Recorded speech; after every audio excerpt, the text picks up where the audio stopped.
കൊച്ചി ലത്തീൻ രൂപതയിലെ സന്യാസ സമൂഹത്തിന്റെ സ്ഥാപനമായ സെന്റ് റീത്ത സ്കൂളിലെ യൂണിഫോമുമായി ബന്ധപ്പെട്ട തർക്കത്തിൽ എറണാകുളം അൽമായ മുന്നേറ്റത്തിന്റെ നിലപാട് ദുരൂഹതയോടുകൂടി മാത്രമേ നമുക്ക് വിലയിരുത്താൻ സാധിക്കുകയുള്ളൂ. കത്തോലിക്ക സഭയുടെ സന്യാസത്തെ കൊച്ചി നഗരത്തിൽ തന്നെ മറ്റൊരു പ്രദേശത്ത് നടത്തിയ അവഹേളനങ്ങൾക്ക് ഒരു സമയത്ത് ഒക്കെ ചങ്ങായിമാരായി നിന്നവരാണ് ഇന്നൊരു സൗഹൃദ മത്സരം പോലെ സാമൂഹ്യ മാധ്യമങ്ങളിലും പൊതുമാധ്യമങ്ങളിലും നിറഞ്ഞു ആടുന്നത്.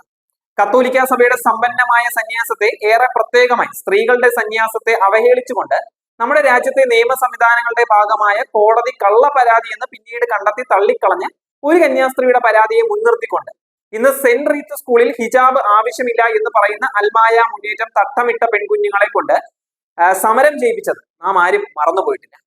അങ്ങനെയങ്ങ് മറക്കാൻ പറ്റുന്നതുമല്ലല്ലോ.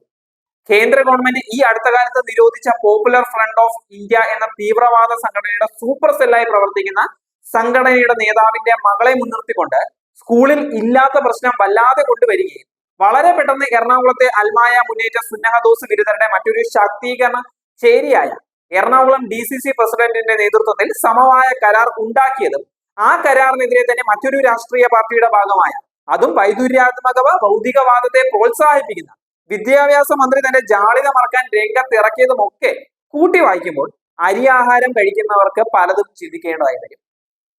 കത്തോലിക്ക സഭയിലെ സന്യാസിനിമാർ അവരുടെ സന്യാസത്തിന്റെ ഭാഗമായ വേഷവിധാനത്തിലെ ശിരോവസ്ത്രത്തെ അവഹേളിച്ചുകൊണ്ട് കൊച്ചി വഞ്ചി സ്ക്വയറിൽ അൽമായ മുന്നേറ്റത്തിന്റെ ഒത്താശയോടുകൂടി തീവ്രവാദ നക്സൽ മാവോയിസ്റ്റ് സംഘടനകൾ നടത്തിയ പ്രസംഗത്തെ സെന്റ് റീത്ത സ്കൂളിൽ അതേ ശക്തികൾ ആവർത്തിച്ചപ്പോൾ അതിന് ഗിഞ്ചിറ മീട്ടുകയായിരുന്നു വിദ്യാഭ്യാസ മന്ത്രിയുടെ പ്രസ്താവനകൾ.